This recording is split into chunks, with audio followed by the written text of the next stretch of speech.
नमस्कार। Hindi star with Suresh Kumar में आपका स्वागत है। आज की इस वीडियो में हम पढ़ेंगे वाच्य। हम जानेंगे कि वाच्य कितने प्रकार के होते हैं।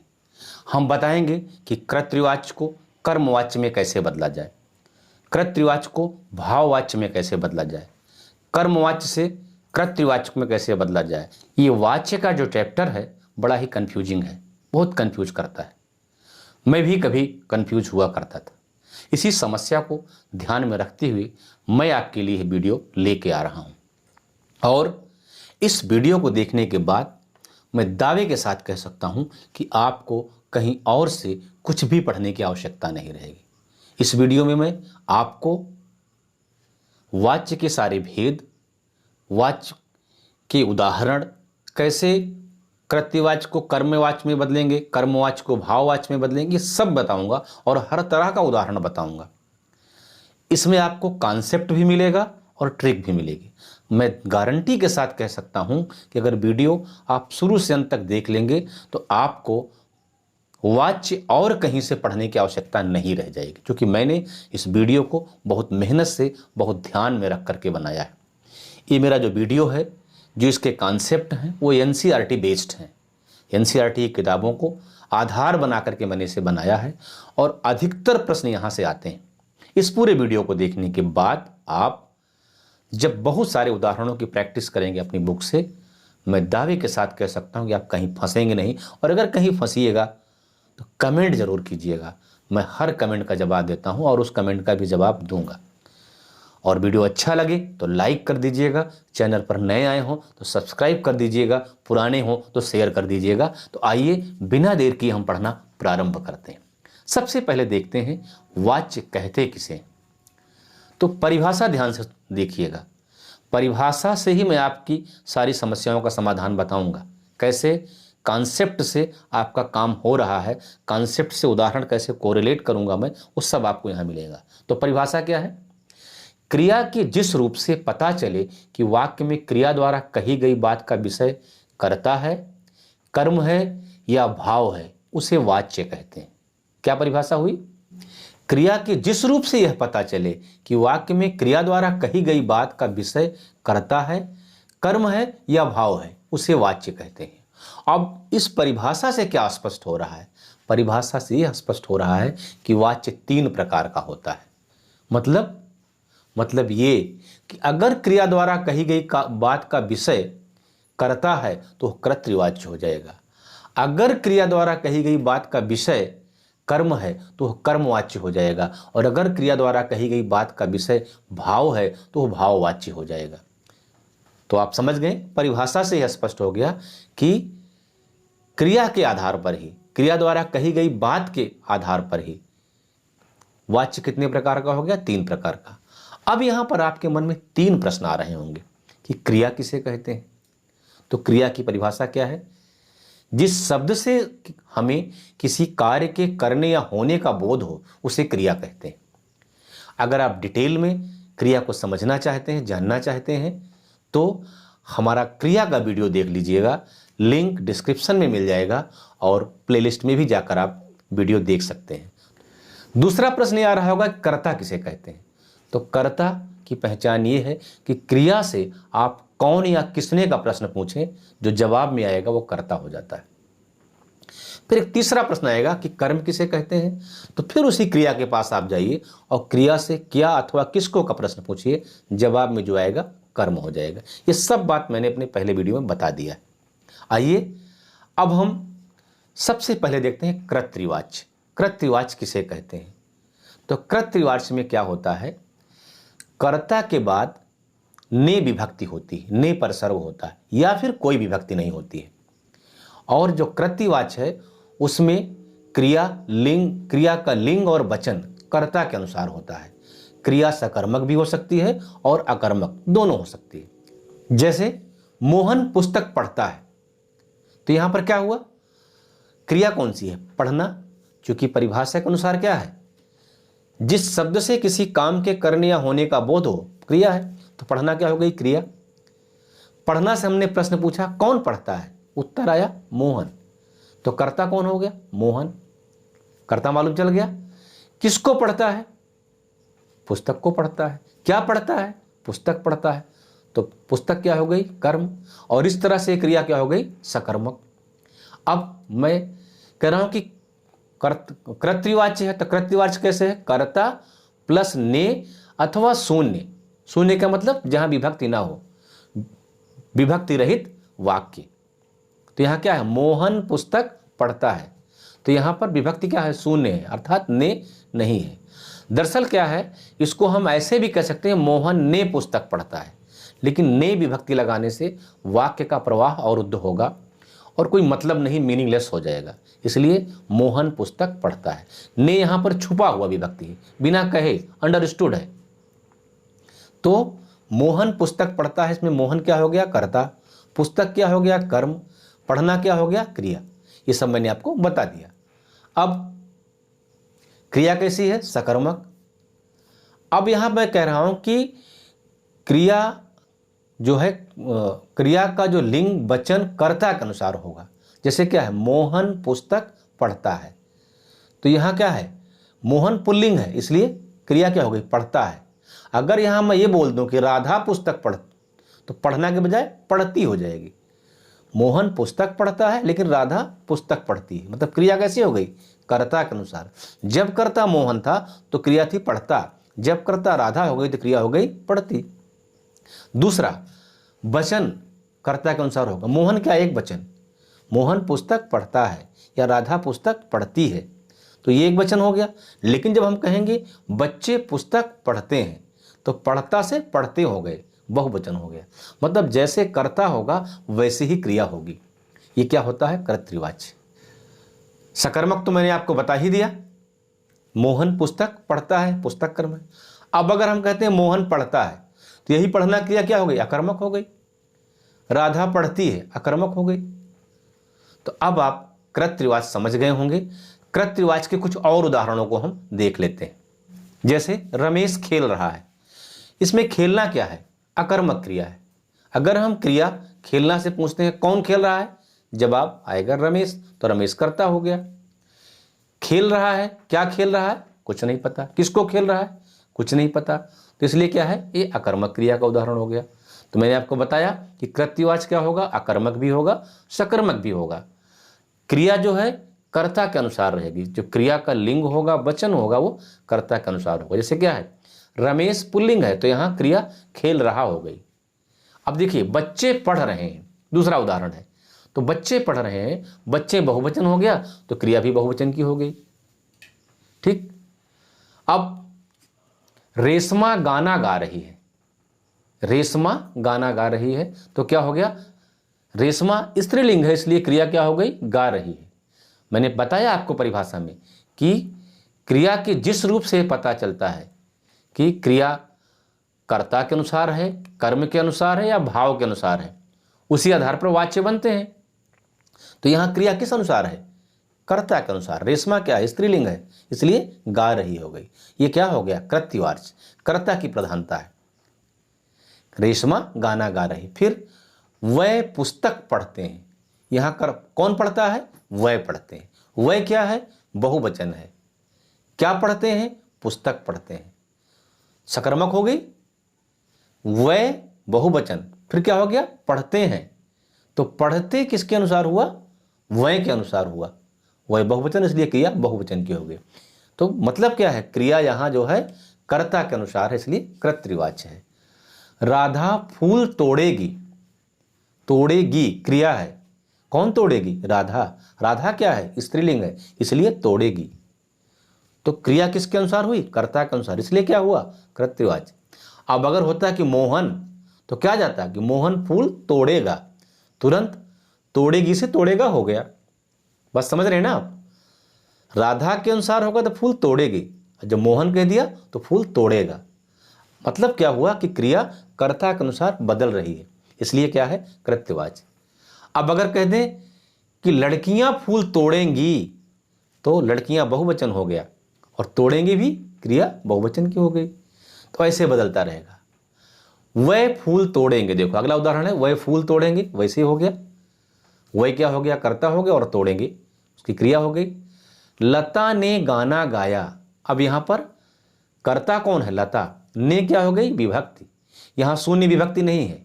और गाना क्या हो गया? कर्म। और गाया क्रिया। कौन गाना गाया? लता। तो लता हो गई कर्ता। क्या गाया? गाना। गाना कर्म हो गया, सकर्मक।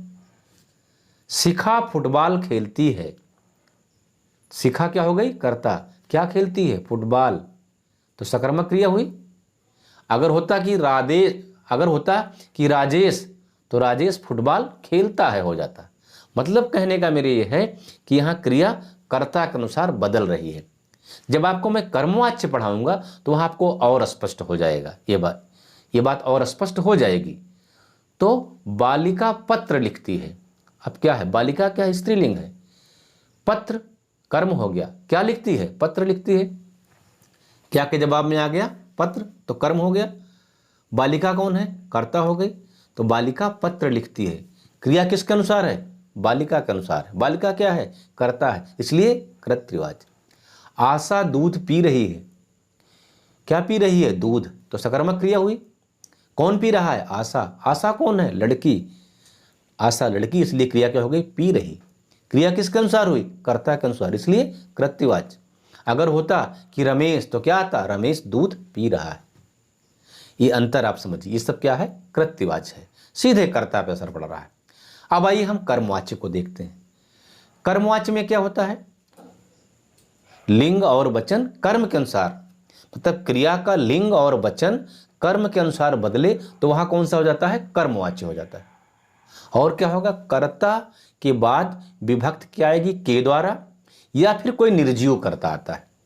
और इसमें जैसा कहा गया है कर्मवाच्य है तो क्रिया केवल सकर्मक होगी। आपको पिछले कृतवाच्य में क्या था? क्रिया सकर्मक भी हो सकती है और अकर्मक भी हो सकती है, लेकिन कर्मवाच्य में क्रिया केवल सकर्मक होगी, अकर्मक नहीं होगी। पहला क्या हुआ? कृतवाच्य में क्रिया सकर्मक और अकर्मक दोनों होगी, लेकिन कर्मवाच्य में क्रिया केवल सकर्मक होगी। कृतवाच्य में क्या था? लिंग, क्रिया का लिंग और वचन किसके अनुसार होगा? कर्ता के अनुसार। और यहां पर क्या होगा? लिंग और वचन कर्म के अनुसार होगा। घबराइए मत, अभी जब उदाहरण देंगे तो आपको समझ में आ जाएगा। और एक पहचान क्या होगी? कर्ता के बाद के द्वारा विभक्ति आएगी। कर्ता के बाद के द्वारा विभक्ति आएगी, या फिर निर्जीव कर्ता होगा, तो वहां पर क्या होगा? कर्मवाच्य।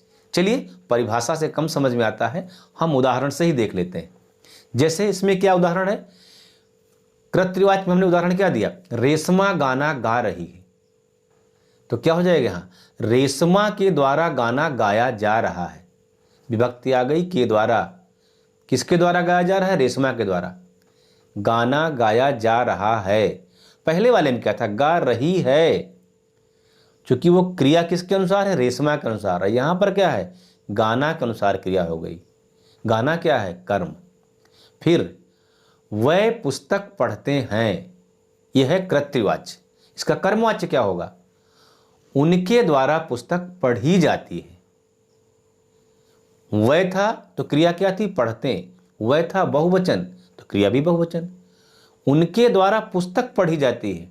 अब यहां क्रिया किसके अनुसार हो रही? पुस्तक के अनुसार। पुस्तक क्या है? स्त्रीलिंग, इसीलिए पढ़ी जाती है हो गया। फिर राधा फूल तोड़ेगी, ये कृतवाच्य का उदाहरण था। यहां पर क्या हम बोल रहे हैं? राधा के द्वारा फूल तोड़ा जाएगा। राधा के द्वारा फूल तोड़ा जाएगा। पहले वाक्य में क्या था कि राधा फूल तोड़ेगी, तो क्रिया तोड़ेगी किसके अनुसार है? राधा के अनुसार। क्योंकि राधा स्त्रीलिंग है इसलिए क्रिया भी स्त्रीलिंग की हुई। लेकिन जब हम बदल रहे हैं राधा के द्वारा फूल तोड़ा जाएगा, तो क्रिया कैसे हो गई? कर्म के अनुसार। फूल तोड़ा जाएगा। और जैसा मैंने पहचान बताया आपको के द्वारा, वह फूल तोड़ेंगे, तो वह क्या है? बहुवचन, इसलिए क्या हो गया? तोड़ेंगे, ये कृतवाच्य है। लेकिन उनके द्वारा फूल तोड़ा जाएगा। फूल क्या है? एक वचन है। कर्म क्या है? फूल है, इसलिए तोड़ा जाएगा हो गया। लता ने गाना गाया। लता ने गाना गाया, ये कृतवाच्य का उदाहरण है। अब कर्मवाच्य में कैसे हो जाएगा? लता के द्वारा गाना गाया गया, के द्वारा विभक्ति हो गई, हो गया। फिर अगला उदाहरण था कृतवाच्य में, शिखा फुटबॉल खेलती है, ये कृतवाच्य है। शिखा स्त्रीलिंग है, इसलिए खेलती क्रिया भी स्त्रीलिंग हो गया। लेकिन जब हम ये बोलते हैं शिखा के द्वारा फुटबॉल खेला जाता है, तो के द्वारा विभक्ति आ गई और क्रिया खेला जाता है फुटबॉल के अनुसार हो गई, इसलिए क्या हो गया, यहाँ कर्मवाच्य हो गया। मैंने बताया कर्मवाच्य की पहचान कि के द्वारा विभक्ति आएगी, ठीक है, और क्रिया कर्म के अनुसार होगी। तो शिखा के द्वारा फुटबॉल खेला जाता है, पहले वाक्य कृत्यवाच्य में शिखा क्या थी, स्त्रीलिंग, इसलिए खेलती क्रिया का प्रयोग हुआ। अब शिखा के द्वारा फुटबॉल खेला जाता है, फुटबॉल पुल्लिंग है, इसलिए खेला जाता हो गया। बालिका पत्र लिखती है, बालिका स्त्रीलिंग है, लिखना क्रिया भी स्त्रीलिंग में लिखती हो गई। लेकिन जब कहते हैं बालिका के द्वारा पत्र लिखा जाता है, तो क्रिया किसके अनुसार हो गई, पत्र के अनुसार। पत्र क्या है, कर्म है, और इसलिए बालिका के द्वारा पत्र लिखा जाता है, क्रिया बदल गई, लिखा जाता है में पुल्लिंग हो गई। आशा दूध पी रही है, ये क्या हो गया, कृत्यवाच्य है। आशा के अनुसार क्रिया है, पी रही, लेकिन आशा के द्वारा दूध पिया जा रहा है, अब क्या हो गया, ये कर्मवाच्य हो गया। आशिका पत्र लिखती है, आशिका क्या है, बालिका है, लड़की है, और लिखती क्या है, क्रिया है। तो लिखती क्रिया किसके अनुसार हुई, आशिका के अनुसार। आशिका पत्र लिखती है, कृत्यवाच्य का उदाहरण है, और यहां लिखना क्रिया आशिका के अनुसार हुआ, इसलिए कृत्यवाच्य। लेकिन जब हम कहते हैं कि आशिका के द्वारा पत्र लिखा जाता है, तब क्या हुआ, यहां क्रिया किसके अनुसार हो गई, कर्म के अनुसार। पत्र क्या है, पुल्लिंग है, तो इसलिए क्या हो गया, लिखती है, लिखा जाता है में बदल गई, इसलिए क्या हो गया, कर्मवाच्य। तो यहां पर आप समझ गए होंगे कि जब क्रिया का लिंग और वचन कर्ता के अनुसार हो तो क्या होता है, कृत्यवाच्य, और क्रिया का लिंग और वचन कर्म के अनुसार हो तो कर्मवाच्य। कर्मवाच्य में विभक्ति के द्वारा रहेगी या निर्जीव कर्ता रहेगा। तो के द्वारा का उदाहरण तो मैंने आपको बता दिया, अब निर्जीव कर्ता का उदाहरण आपको बता रहा हूं। जैसे गाड़ी चल रही है, गाड़ी क्या है, निर्जीव, तो गाड़ी चल रही है, यह कैसा हो गया, कर्मवाच्य। अब गाड़ी चल रही तो अपने आप तो चलेगी नहीं, किसी के द्वारा चलाई जाएगी, तो यहाँ के द्वारा छुपा हुआ है, तो इसलिए क्या हो गया, गाड़ी चल रही है, ये कैसा उदाहरण है, ये कर्मवाच्य का। सड़क बन रही है, सड़क अपने आप तो बनेगी नहीं, किसी के द्वारा बनाई जाएगी, इसलिए क्या हो गया, ये कर्मवाच्य का उदाहरण हो गया। पुल बन रहा है, पुल भी कोई बनाएगा, अपने आप तो बनेगा नहीं, तो ये भी क्या हो गया, कर्मवाच्य का उदाहरण है। घर बन रहा है, लट्टू नाच रहा है, पतंग उड़ रही है, ये सब किसके उदाहरण है, कर्मवाच्य के। क्यों, क्योंकि ये सारी चीजें तो निर्जीव हैं, लेकिन किसी के माध्यम से की जा रही, इसलिए क्या हो गया, ये कर्मवाच्य हो गया। अब आइए भाववाच्य के उदाहरणों को देखते हैं। जैसा कि आपको परिभाषा में बताया गया है कि जब क्रिया कर्म के अनुसार हो, क्रिया का लिंग और वचन तो कर्मवाच्य, क्रिया का लिंग और वचन कर्ता के अनुसार हो तो कृत्यवाच्य, और क्रिया का लिंग और वचन भाव के अनुसार हो तो भाववाच्य। भाववाच्य की एक पहचान और है, इसकी क्रिया हमेशा अकर्मक होती है, अन्य पुरुष में होता है, पुल्लिंग होता है और एक वचन होता है। जो भाववाच्य के वाक्य होते हैं उसमें जो क्रिया होती है अकर्मक होती है, जो उसका वाक्य वो अन्य पुरुष का होगा, कर्ता पुल्लिंग का होगा, और एक वचन में हमेशा रहेगा। कर्ता में से विभक्ति लगी रहेगी, और प्रायः वाक्य निषेधात्मक होता है। प्रायः मतलब 90% मान लीजिए, कहीं कहीं आपको सकारात्मक मिलेगा, लेकिन ज़्यादातर वाक्य निषेधात्मक होंगे, और क्रिया का भाव ही प्रधान होता है इसमें। भाववाच्य का प्रयोग प्रायः मजबूरी, असमर्थता, विवशता आदि को प्रकट करने के लिए किया जाता है। जैसे मुझसे कहा नहीं जाता, उनसे रोया नहीं जाता, या फिर इच्छा, अनुमति अथवा आज्ञा के संदर्भ में भी भाववाच्य का प्रयोग होता है। जैसे चलो चला जाए, आइए अब पढ़ा जाए, मैं अब चल नहीं पाती, ये कृत्यवाच्य का उदाहरण है। इसको भाववाच्य में बदलेंगे तो क्या हो जाएगा, मुझसे अब चला नहीं जाता। राधा रो नहीं सकती, ये कृत्यवाच्य है। भाववाच्य में क्या हो जाएगा, राधा से रोया नहीं जा सकता। रोगी चल नहीं सकता, ये क्या है, कृत्यवाच्य है। और भाववाच्य में क्या हो जाएगा, रोगी से चला नहीं जा सकता। फिर और एक उदाहरण, शोर मत कीजिए, ये क्या हुआ, कृत्यवाच्य। शोर नहीं किया जाए, ये किसका उदाहरण हो गया, भाववाच्य। राधा नहीं हंसी, ये क्या है, कृत्यवाच्य है। और राधा से हंसा नहीं जाएगा, ये हो गया भाववाच्य। वह पढ़ नहीं सकता, वह पढ़ नहीं सकता, ये कैसा उदाहरण हुआ? कृत्यवाच्य का। और उससे पढ़ा नहीं जाएगा, कैसा हो गया? भाववाच्य का। निधि नहीं नाचती, ये कैसा उदाहरण है? कृत्यवाच्य का। और निधि से नाचा नहीं जाता, ये क्या है? भाववाच्य। भाववाच्य में जहां नहीं का प्रयोग नहीं होता वहां मूल कर्ता जन सामान्य होता है। जैसे गर्मियों में छत पर सोया जाता है, ये भाववाच्य का उदाहरण है। अब तो चला जाए, भाववाच्य का उदाहरण है। आओ जरा घूमा जाए, ये भी भाववाच्य है। आइए सोएं, ये कृत्यवाच्य है, लेकिन इसका भाववाच्य क्या हो जाएगा? आइए सोया जाए। अब पढ़ें, ये कृत्यवाच्य का उदाहरण है। अब पढ़ा जाए, ये भाववाच्य हो गया। आइए खेलते हैं, ये कृत्यवाच्य है। और आइए खेला जाए, ये भाववाच्य हो गया। यहाँ पर नहीं का प्रयोग नहीं हुआ है, इसलिए मैंने आपको बताया था कि भाववाच्य में अधिकतर निषेधात्मक वाक्य होते हैं, लेकिन कुछ अपवाद भी होते हैं जो निषेधात्मक नहीं होते हैं, वो मैंने आपको यहाँ पर बता दिया। अब आपको मैं बता दूं कि भाववाच्य में अगर आपको कुछ नहीं समझ में आए तो जिसमें भावना की प्रधानता हो, इमोशन दिखे, फटाक से मार दीजिए। इस तरह से कृत्यवाच्य, कर्मवाच्य, भाववाच्य मैंने आपको बता दिया। वीडियो बहुत लंबा हो जाएगा, इसलिए उदाहरण मैं यहाँ पर कम रख रहा हूँ, लेकिन कॉन्सेप्ट मुझे उम्मीद है पूरा समझ आ गया होगा आपको। अगर किसी तरह की असुविधा हुई हो या प्रैक्टिस करते समय कहीं फंसते हैं तो कमेंट ज़रूर कीजिए, मैं कमेंट का जवाब दूंगा। और वीडियो अच्छा लगा हो तो लाइक कर दीजिएगा, नए हों तो सब्सक्राइब कर दीजिएगा, पुराने हों तो शेयर कर दीजिएगा। और ऐसा करके आप हिंदी के प्रचार प्रसार में हमारा सहयोग करते हैं, हमारा हौसला बढ़ाते हैं। मिलते हैं अगली क्लास में कुछ नई जानकारी के साथ। तब तक के लिए जय हिंद, वंदे मातरम।